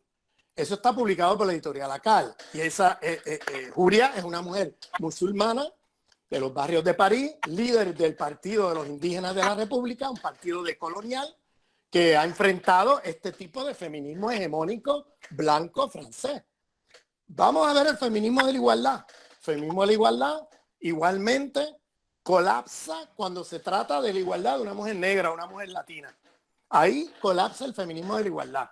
Entonces, estoy yendo sobre estos feminismos que son los feminismos hegemónicos. Fíjate cómo Celia Amorós, que repite en el contexto del Estado español el feminismo de la igualdad, y en ese feminismo de la igualdad, ¿qué dice Celia Amorós? ¿El feminismo es de la Ilustración o no es? Entonces, perdóname, más eurocéntrico y más patriarcal no lo puedes tener. ¿Desde cuándo los pensadores de la Ilustración son feministas o te van a dar las claves de liberación de las mujeres? O sea, perdóname, aquí hay un desencuentro muy grande porque ese tipo de feminismo que defiende Celia Amorós es un feminismo eurocéntrico, colonial, imperialista, que desautoriza cualquier otro tipo de feminismo. Feminismo negro, feminismo islámico, feminismo indígena, otro tipo de feminismo para ellas son patriarcales, eso no es feminismo y los desautoriza a todos. Y esa es la feminista, vamos a ponerla así, de las más reconocidas en el Estado español, que está repitiendo una matriz feminista, imperialista, colonial, eurocéntrica, que reproduce al interior del feminismo una serie de dominaciones, dominación colonial, racial, sobre otras mujeres. O sea, a mí me parece, de verdad, yo no estoy aquí sacando aquí de una manera arbitraria la acusación que acabo de hacer y que mantengo de que el feminismo blanco en su gran mayoría es un feminismo colonial, es un feminismo eurocéntrico. Que hay excepciones, claro, sí, hay excepciones a la regla, claro que las hay. Hay excepciones, por ejemplo, en las feministas blancas francesas que han tomado distancia y tomaron partido con las mujeres musulmanas en París y las han expurgado del movimiento feminista francés. O lo mismo pasa con mujeres blancas del feminismo blanco en los Estados Unidos, que han tomado partido con las mujeres negras, latinas, etcétera, que prácticamente son vistas como enemigas por el resto del feminismo blanco. O sea, vamos a ver, esto que estoy hablando aquí no es algo que yo me estoy sacando así como un conejo del sombrero. Estoy hablando de cosas muy, muy fuertes. Y esto no solamente se da en Estados Unidos y Europa, esto se da en América Latina. En América Latina hay un feminismo occidentalizado que se posiciona de una manera bastante opresiva frente a otros feminismos o otras mujeres que están viviendo experiencias muy diferentes. Es decir, un cierto feminismo blanco, mestizo, occidentalizado, que se erige como el criterio del feminismo y que luego va a desautorizar voces críticas que vienen de mujeres que vienen del otro lado de la línea del humano, es decir, del lado deshumanizado.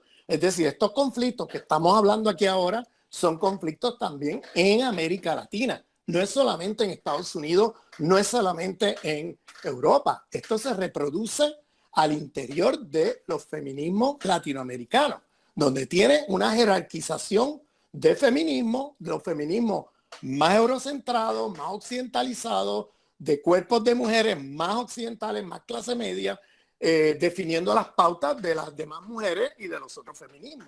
Y aquí ahí hay un gran conflicto. Ahí hay un gran conflicto. Entonces, yo no estoy diciendo esto por decirlo, yo lo estoy diciendo porque es una realidad lo que está ocurriendo hoy día con ese feminismo blanco occidental o ese feminismo blanco latinoamericano, que reproduce una matriz epistémica que reproduce todos los problemas contra los cuales se está luchando. Entonces, eso es muy colonial. Ese tipo de feminismo es muy colonial, lo mismo que muchos de estos marxismos también. ¿Bien? Entonces, con eso, no estoy diciendo que todos los marxistas son. Mira, ahí está alguien como Néstor Cohen, ahí está alguien como Enrique Dussel, ahí hay un número de marxistas en América Latina que rompen con ese marxismo eurocéntrico, que tienen aportaciones. Ahí está Juan José Bautista, que está haciendo una lectura hacia un Marx nuevo para el siglo XXI. Hay una diversidad aquí, pero lo que yo estoy llamando la atención es ese marxismo eurocéntrico hegemónico y ese feminismo blanco hegemónico, que son los que circulan en los espacios de privilegio, en los espacios académicos o incluso en la propia izquierda occidentalizada de América Latina, que son el tipo de feminismo, el tipo de marxismo que lamentablemente se hace hegemónico. Y en relación a lo que planteas de Obama, mira, Obama, para entender el fenómeno Obama hay que entender el gran debate al interior de la supremacía blanca americana.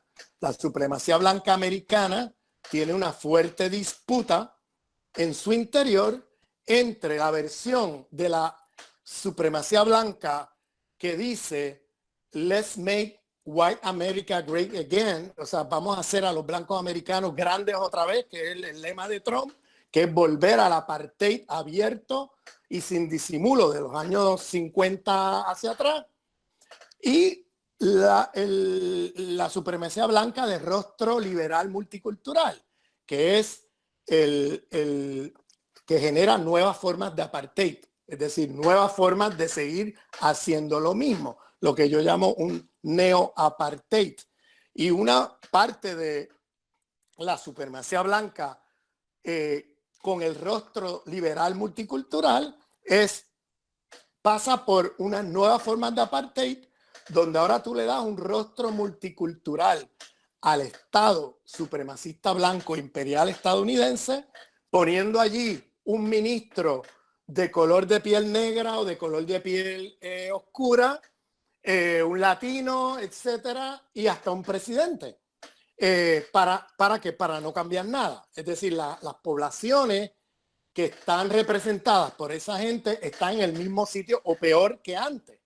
Entonces, la supremacía blanca que opera con el discurso liberal multicultural, que le quiere dar un rostro multicultural para ocultar la supremacía blanca y las estructuras de dominación de supremacía blanca del capitalismo racial en los Estados Unidos, ese sector es quien pone allí en posiciones de poder ya desde hace rato, tanto en el Partido Republicano como Demócrata, rostros multiculturales para, de alguna manera, mira, es tan perverso como tener a un negro secretario de Estado, canciller de Estados Unidos, justificando la invasión de Irak, donde se matan a millones de personas.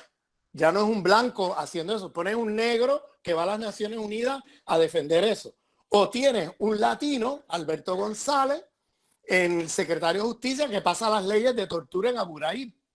Entonces, tenemos que entender el fenómeno Obama dentro del contexto de la disputa que hay al interior del Estado americano entre las dos caras de la supremacía blanca, el rostro multicultural y el rostro del apartheid. ¿Qué es lo que pasa? ¿Por qué de momento han tenido que inventarse esto del multiculturalismo liberal? Por una sencilla razón, porque los blancos americanos se están haciendo minoría demográfica dentro de los Estados Unidos. Las minorías son ahora las mayorías en muchos estados y de aquí a 15 años, 20 años, según el censo de población de Estados Unidos, esto va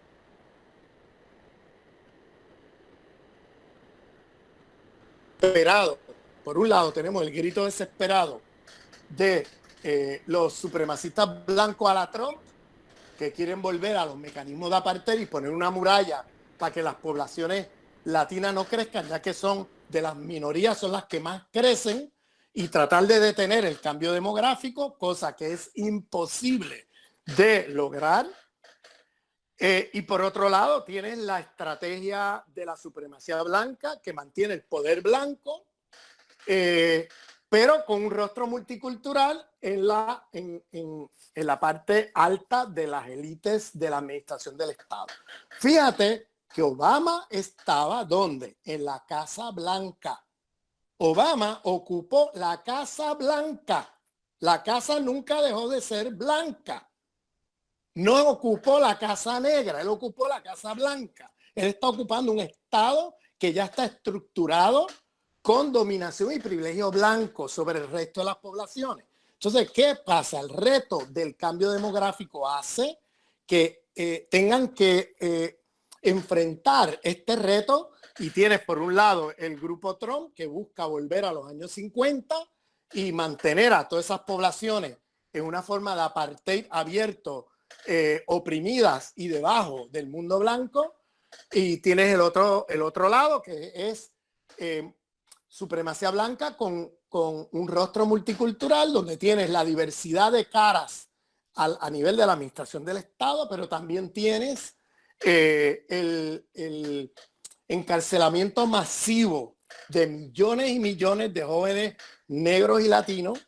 Tienes, o sea, el neo-apartheid, las nuevas formas de apartheid, viene acompañado de una fuerte represión policíaca sobre las comunidades latinas y negras, el encarcelamiento masivo de toda una juventud, de millones de personas. Estados Unidos tiene el número de prisioneros más grande del planeta Tierra, más grande que China, que tiene 6 veces la población de Estados Unidos.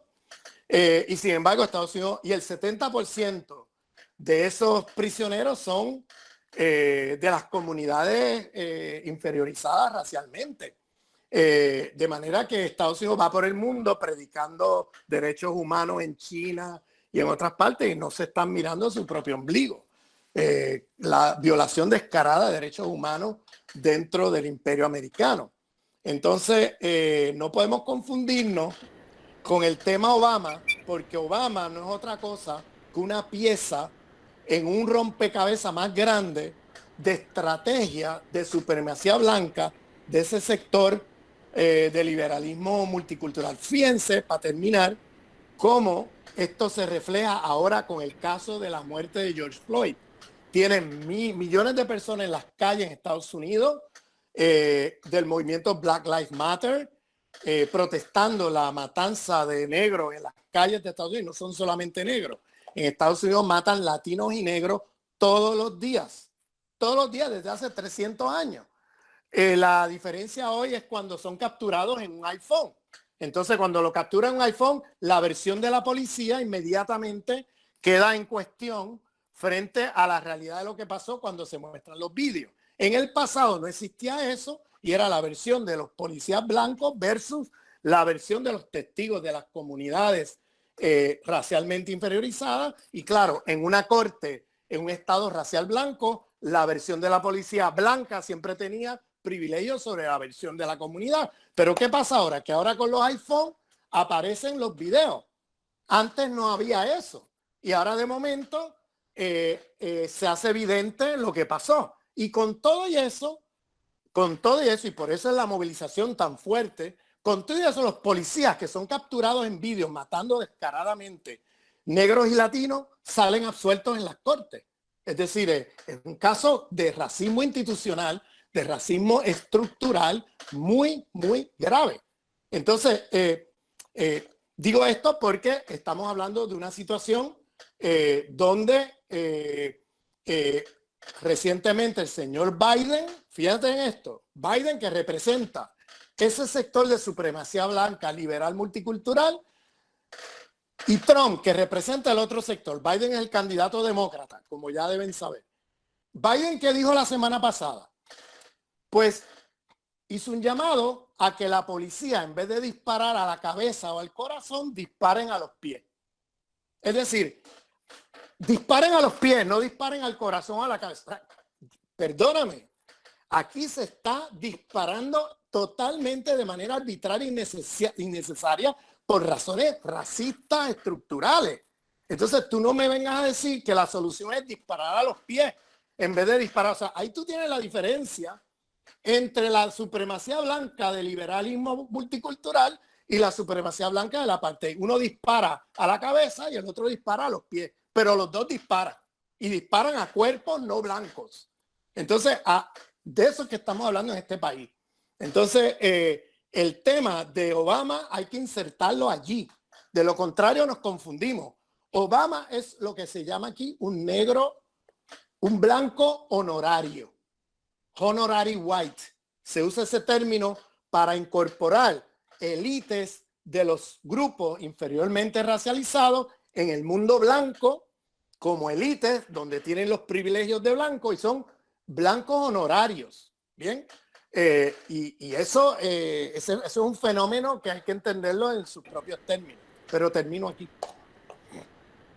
Ramón, soy Esteban Pereira, soy trabajador social de Catamarca, aquí en la provincia de Argentina. Te quería consultar, viendo tus videos en otras ocasiones también, ¿cuáles son los desafíos para vos para descolonizar la universidad pública en este momento, teniendo en cuenta estos conceptos que vos acabas de problematizar y poner en mesa, digamos?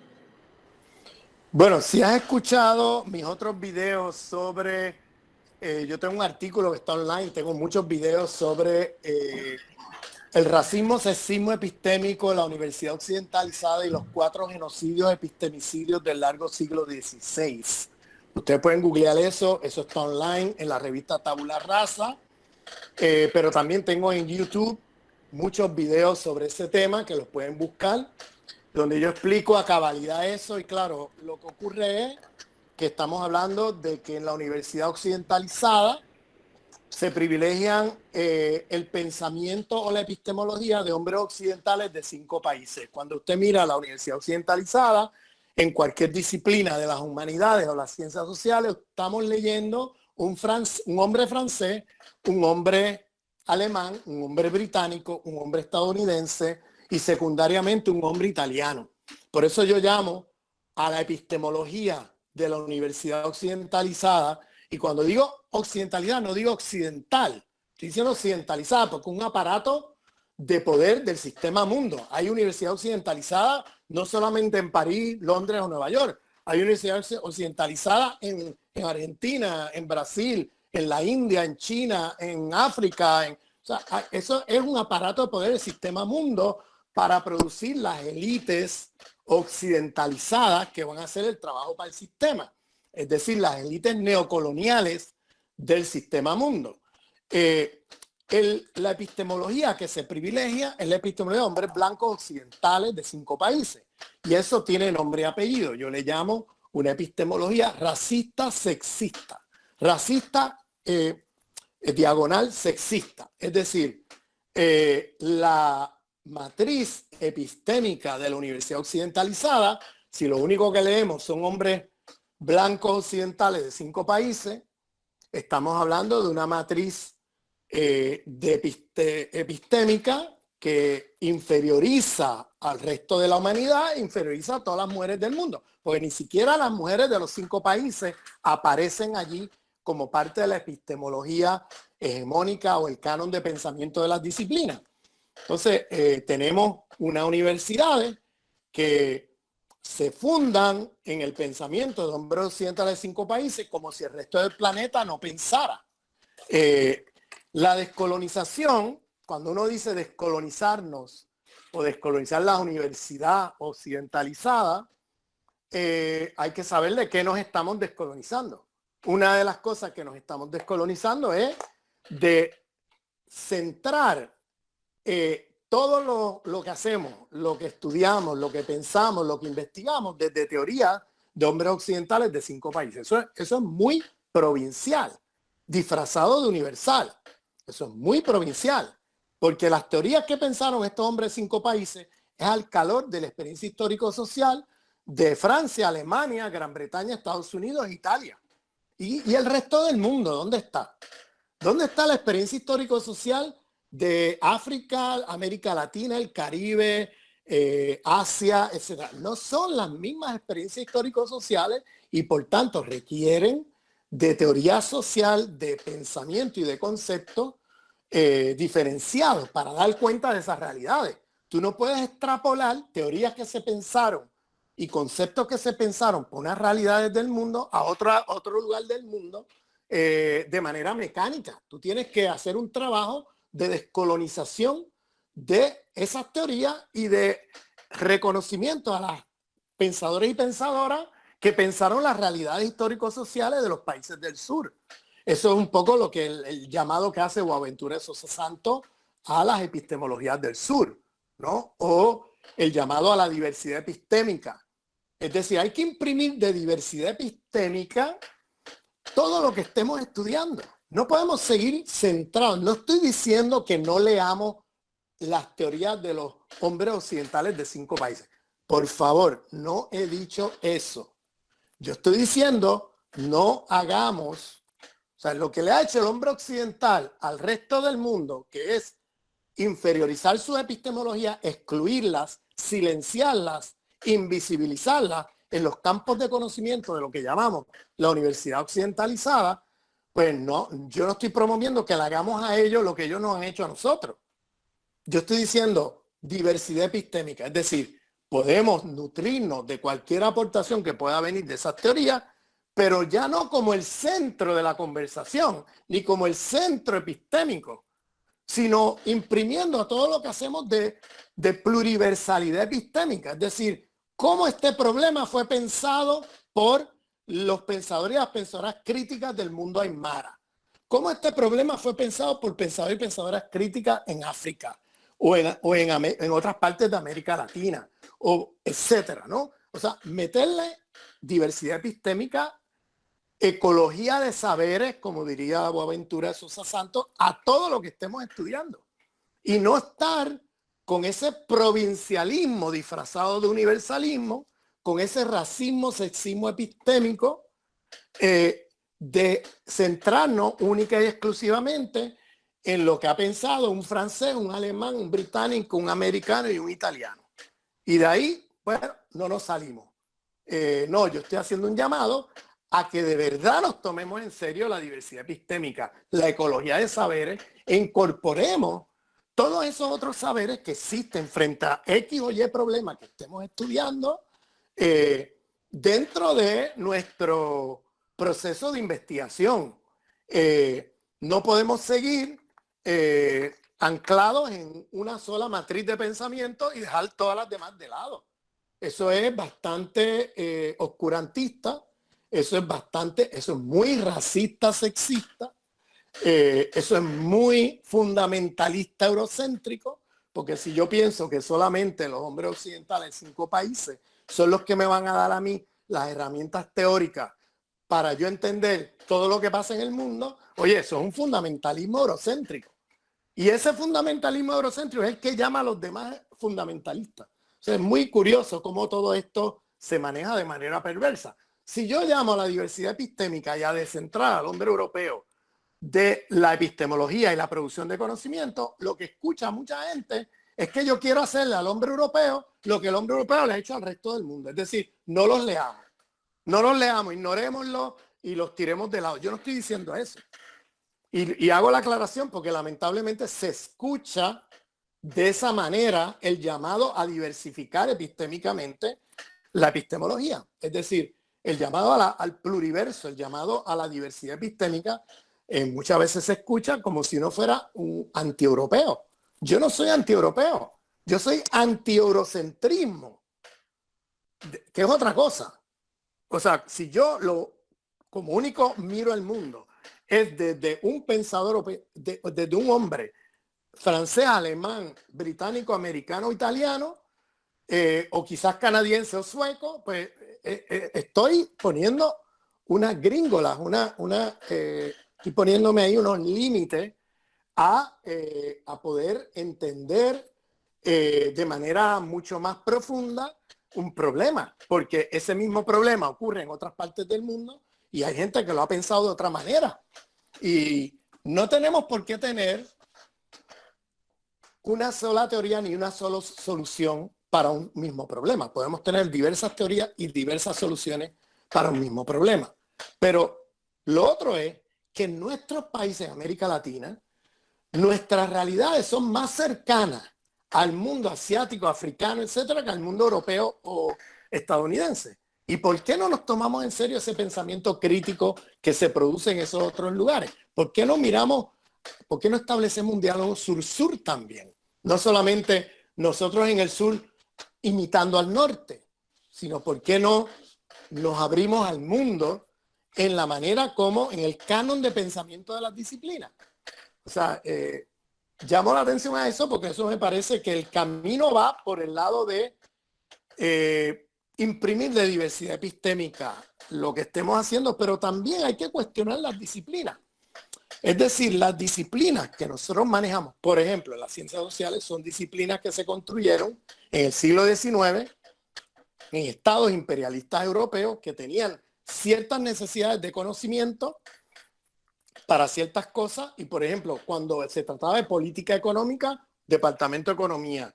Cuando se trataba de la geopolítica imperialista mundial, Departamento de Geografía. Cuando se trataba de entender los problemas sociales, la sociología. Cuando se trataba de entender los sujetos que hemos colonizado en las colonias por allá lejos, la antropología. O sea, cada disciplina se creó pensando en los problemas de un Estado imperialista europeo. ¿Por qué en el siglo XXI seguimos con esa compartimentalización disciplinaria absurda? Bueno, eso tiene todo que ver con la matriz eurocéntrica de la universidad occidentalizada. Mi invitación es no solamente imprimir la diversidad epistémica a lo que estemos estudiando, mi invitación también es a definir los espacios de producción de conocimiento no a base de disciplina, sino a base de los problemas que enfrenta la humanidad. Identifiquemos los problemas que enfrenta la humanidad y desde allí producimos conocimiento. Ahora mismo ocurre lo que el filósofo fanoniano de Jamaica, Lewis Gordon, llama decadencia disciplinaria. Ahora mismo nosotros tenemos que producimos conocimiento a base de los problemas de las disciplinas y no a base de los problemas del mundo.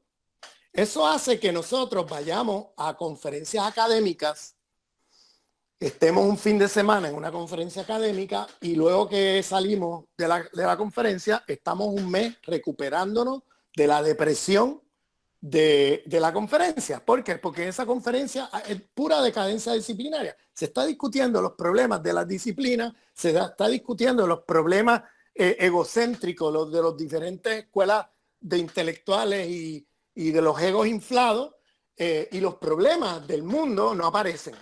Bien, no aparecen por allí. Aparecen, y si aparecen de una manera muy secundaria. Vamos a estas conferencias académicas y salimos deprimidos. Estamos un mes tratando de recuperarnos de la depresión de ese fin de semana.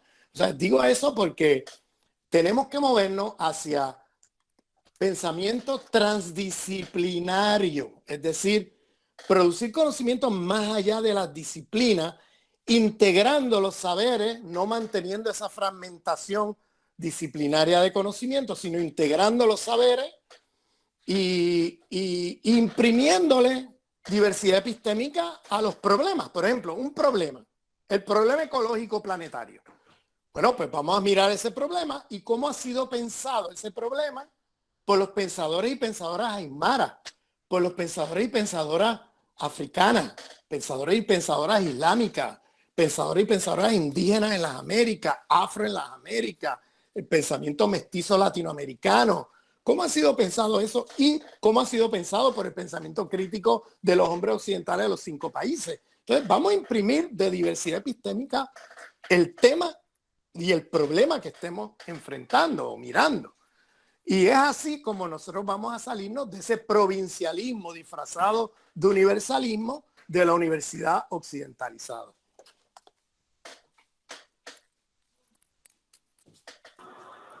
¿Y cuál sería la perspectiva del feminismo popular que ahora está emergiendo justamente en Argentina para tener en cuenta la diversidad de género, las perspectivas de las trabajadoras sexuales, la presión de las mujeres negras, de las mujeres originarias? Bueno, ahí el feminismo tiene que tener igualmente, como he dicho ya con respecto a los problemas que se investigan, etcétera, hay que imprimir al feminismo de diversidad epistémica. El feminismo no puede ser, como ha sido hasta ahora, hegemonizado por la matriz de pensamiento de las mujeres blancas occidentales o occidentalizadas en América Latina. El feminismo tiene que tener diversidad epistémica, tiene que estar en conversación y diálogos interepistémicos, de manera que ese feminismo popular que tú estás llamando tendría que tener allí una diversidad epistémica, una ecología de saberes que permita entonces el trabajo conjunto, es decir, que permita alianzas políticas y que se respete las demandas de cada una, no de que haya una que decide por las otras que es verdad, que es realidad y que es lo mejor para usted. Ahí tienes el esquema universalista eurocéntrico. Uno que define para todos, o en este caso para todas, que es verdad, que es realidad y que es lo mejor para todas. Eso ya nos mete en la camisa de fuerza del uni-versalismo. Habría que imprimir el espacio de ese feminismo popular de pluriversalismo. Entre todas definimos para todas que es verdad, que es realidad y que es lo mejor para todas. No de que una termine definiendo por las otras qué es lo mejor para todas. Entonces, porque en el momento que eso pasa, estamos en el colonialismo puro y duro ahora desde el feminismo. Entonces, tenemos que descolonizarnos de esa matriz de pensamiento que siempre busca ese universalismo que termina siendo muy opresivo para aquellos que no entran en el uni. Gracias.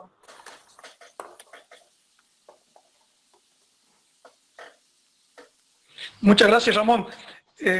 Ya para ir finalizando, ¿nos podrías comentar tu experiencia con respecto a Venezuela? Bueno, con respecto a Venezuela, lamentablemente mi primer consejo es no lean la prensa.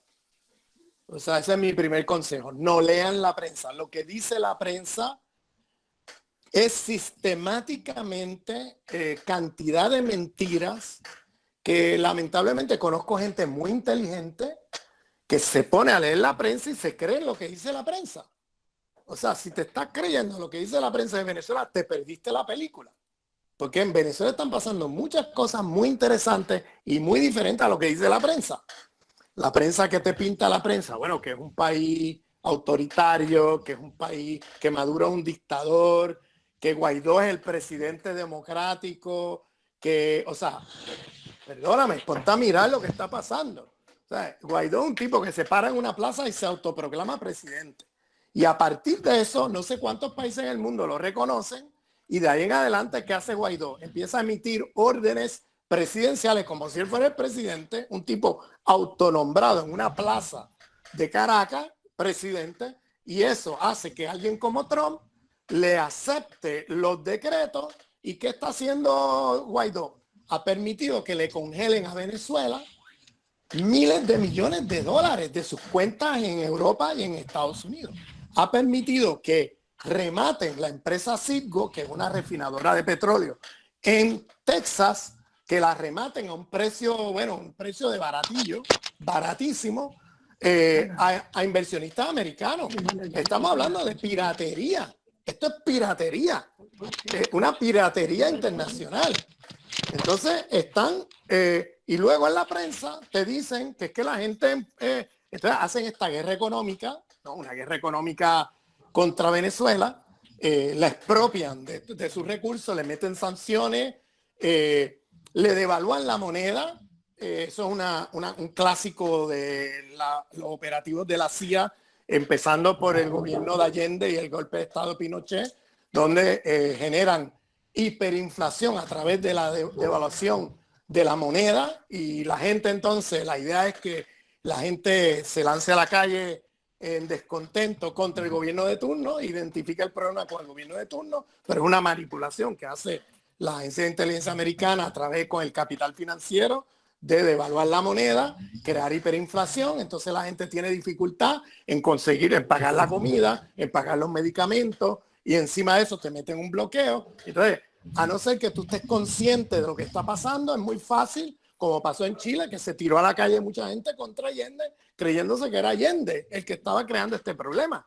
Y era el imperio que estaba creando el problema para dar un golpe de Estado. Pero eso lo hicieron también en Egipto. Recientemente el golpe de Estado de este dictador sanguinario al-Sisi fue igualito. Estuvieron durante un año con una guerra económica y hasta que la gente se tiró a la calle a pedir un golpe de Estado. Y ahora miren cómo está Egipto. Egipto tiene una de las dictaduras más horribles que te puedas imaginar en el mundo moderno, ¿sabes? Son cosas que, bueno, que horribles. Son muy horribles las cosas que hace este tipo. Y con el consentimiento y el apoyo de Occidente, perdonándome. Entonces, volviendo al tema de Venezuela, en Venezuela han hecho la misma estrategia de hiperinflación, ¿no? Con la idea de que la gente se movilice contra el gobierno y provocar un golpe de Estado. Mira todos los intentos de golpe de Estado que se han hecho en el último año, que han fracasado todos. ¿Y por qué fracasa en Venezuela? ¿No? ¿Y por qué no fracasó en Chile, Egipto, o los golpes blandos en Brasil, o el golpe duro en Bolivia? Por una sencilla razón, porque hubo un pedagogo popular que pasó por Venezuela y estuvo durante 15 años educando, haciendo pedagogía popular con su pueblo, que se llama Hugo Chávez Frías. Y si usted va a Venezuela, usted se va a sorprender que usted va a ir a un barrio, a una villa miseria, a un barrio marginal, y te pueden dar una cátedra de economía mundial. Y te pueden explicar todos los mecanismos que usa el imperio para que ellos no puedan comprarse un tomate en un mercado. Todos los mecanismos de hiperinflación, todos los mecanismos de sanciones, etcétera. Y eso, ¿cómo se logró eso? Una cosa muy sorprendente. Esa cosa se logró por la pedagogía popular de Hugo Chávez Frías. Entonces digo eso porque la verdad que Venezuela está pasando una situación muy difícil, y lo más lamentable es que en América Latina las izquierdas están perdidas con Venezuela, porque se están creyendo los cuentos de la prensa, se están creyendo lo que les dice la prensa, no se están dando cuenta que esto es una repetición de lo que se hizo en Chile.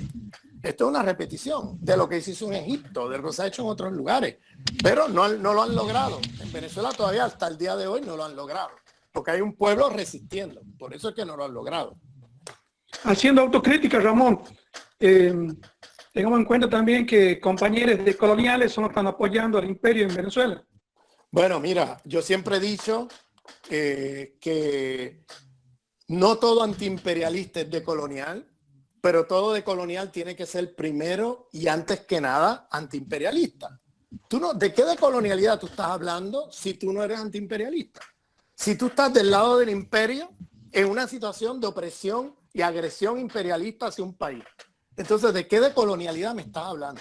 Y eso está pasando lamentablemente con la red Modernidad de Colonialidad, donde hay un grupo de intelectuales que han hecho documentos, ya varios, contra el gobierno bolivariano, repitiendo las tesis del imperio, repitiendo las tesis de la derecha fascista neoliberal venezolana, repitiendo todos esos cuentos, y yo he salido públicamente, al igual que Enrique Dussel y otras personas, hemos salido públicamente a llamar la atención. Yo tengo varios vídeos que los pueden encontrar por YouTube, llamando la atención a esto, lo que yo llamo decoloniales coloniales.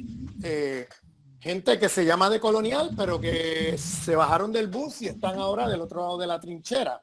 Y eso para mí es un tipo de decolonialidad descafeinada, un tipo de colonialidad muy colonial y muy imperialista, muy moda académica, muy moda superficial, sin ningún compromiso de transformación social. Para mí, la decolonialidad tiene que tener como una de sus prioridades la transformación del mundo. Y si tú en un caso de agresión imperialista estás del lado de los imperialistas, perdóname, tú dejaste de ser decolonial hace rato. Tú estás del lado del imperio, tú eres muy colonial.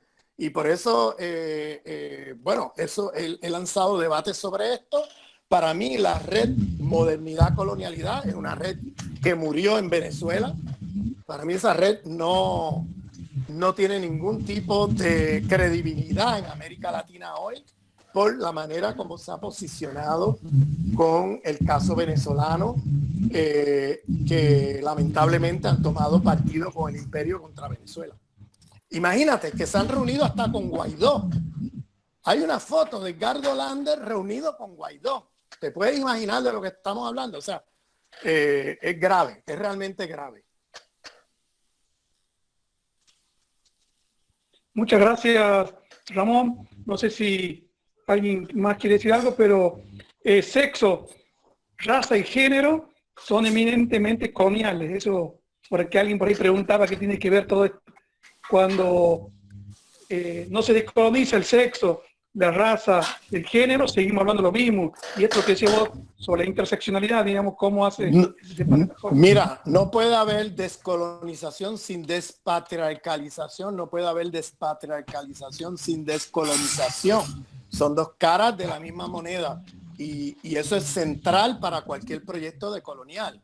Tú no puedes descolonizar el mundo, las relaciones de dominación, la descolonización epistémica, etcétera, sin despatriarcalizar. Por tanto, las dos cosas van juntas, no puedes separarlas. Muchas gracias, Ramón, un gusto y seguiremos en la ruta de la educación sexual integral decolonial. Muchas gracias, muchas gracias. Tu padre es argentino, ¿no? Mi padre es argentino. No somos perfectos, ¿sabes? No somos perfectos. ¿De qué provincia? Estoy bromeando. Él es porteño. Él creció... Sí, tienes razón, no es perfecto. Sí. Si es porteño, no es perfecto. Sí, bueno, él es porteño, él nació en Villa Crespo, cuando Villa Crespo era un gueto árabe judío. Ahora Villa Crespo es un barrio de clase media, ¿no? Clase media alta. En aquella época, cuando él creció, era un gueto de árabes y judíos, segregado espacialmente en la ciudad. Y bueno, él se fue de la Argentina a los 25 años, en 1946, y nunca regresó. Entonces, él viene de esa experiencia, ¿no?, de marginalidad. Él nunca terminó un grado de escuela secundaria, nunca tuvo la oportunidad. En aquella época realmente ser judío y árabe en el contexto de Buenos Aires era un marcador racial. Es decir, toda los racismos europeos contra árabes y judíos se extrapolaron en la Argentina, en la ciudad de Buenos Aires. Eso tú lo veías allí muy claro. Eso todo ha cambiado hoy, ¿no? Más o menos. Bueno, más o menos, sí, pero quiero decir, ha cambiado con respecto a los judíos. Por ejemplo, los judíos ya más o menos no podrías decir que son marginales o un grupo necesariamente inferiorizado racialmente, aunque siga habiendo antisemitismo en la Argentina. Pero sí, mi padre es argentino, era argentino, y tengo todavía familia en Buenos Aires. Bueno, tienes que venirte a un congreso ese, ¿no? En Santiago del Estero. Bueno, muchas gracias. Muchas gracias por la invitación. Un fuerte abrazo. Fuerte abrazo. Adiós, gracias. Chao, chao. Chao.